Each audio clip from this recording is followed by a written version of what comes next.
Hey guys, it's Sam. Welcome back to The Blind Life, where I help you learn how to live your best blind life. Today, we are continuing our Working Blind series, where we talk to VIPs in the community to find out what they do for a living. A cartoon of a man sitting at a computer typing on a keyboard. The view zooms out, and we see dozens of other identical men working in office cubicles. The screen goes black. The words "Working Blind" appear in green, typed out as if on an older style computer. So today we've got a special guest, mystery guest. Would you like to tell him your name? Sure. The specialist guest is Tawney Williams, Sam's older and better sibling. All right, thank you. Okay, so what is your vision impairment and your current acuity? So I have Stargardt, juvenile version of macular degeneration. And I think the last time I got clocked, I was probably about 20 over 1600, which that sounds worse than it is. I have a lot of blind spots, but I see pretty well around all those blind spots, I think. Well, I can vouch that she does not indeed see well at all. Pretty Oh, blind. thanks. And what do you do for a job? I work for the state of Alabama for the Alabama Department of Vocational Rehabilitation Services, and I'm in the VR side. The program specifically that I'm with is called the Business Enterprise Program. It is the Randolph Shepherd Vendors Program here in Alabama.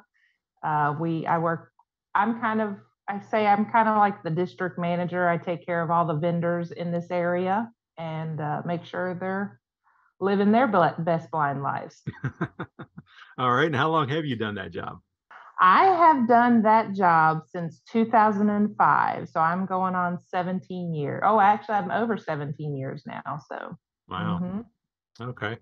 And you had a job before that. We'll talk about that in a second. Well, it might tie in. So, what did you do before you were the district manager, so to speak?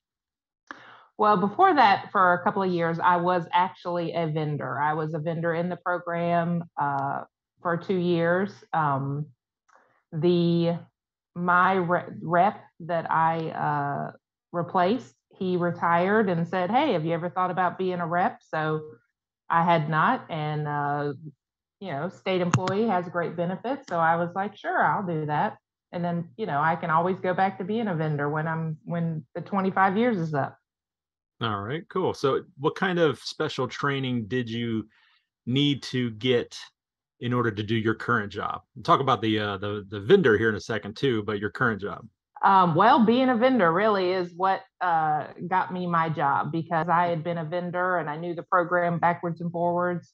That's why I got my job. Okay, and so I imagine a lot of on-the-job training, huh?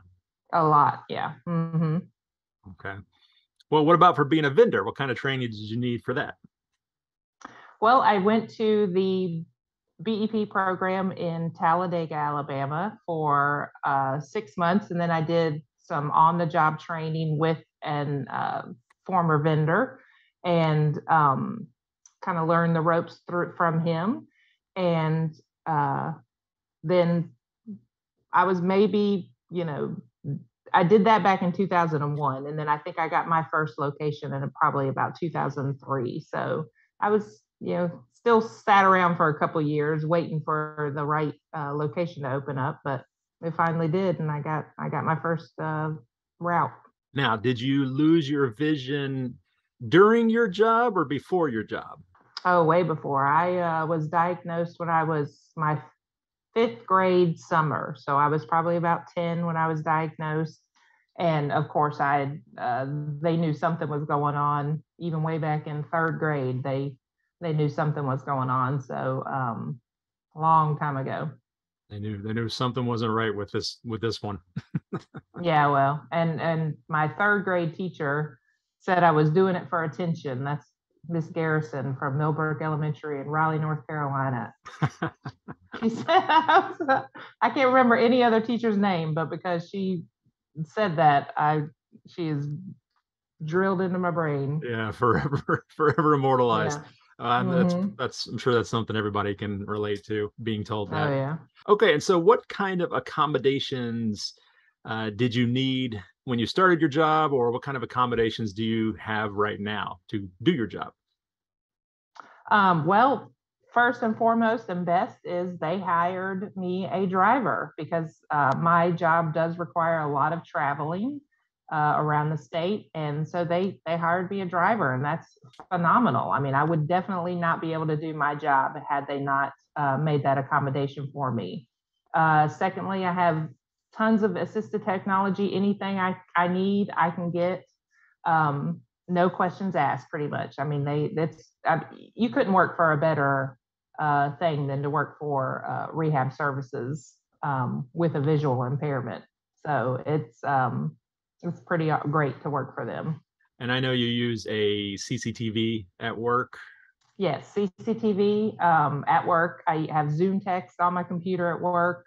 I have a handheld magnifier that I use, or well, a digital magnifier when I'm out in the field if need be. What about your colleagues? When you first started working there, do you think everybody was accepting of your vision impairment? Oh yeah, like I said, I mean it's that's what they do. They help employ people with disabilities. So absolutely, 100% accepting. I'm not the only one. Um, there's other blind. There's other hearing impaired. There's other blind. I mean, the VR services definitely is a equal opportunity employer for sure. Perfect. Okay. And then we talked about you were a vendor prior to this, but Hmm. since you lost your vision or started to lose your vision early in life, pretty much your entire working career has been working low Oh vision. yeah.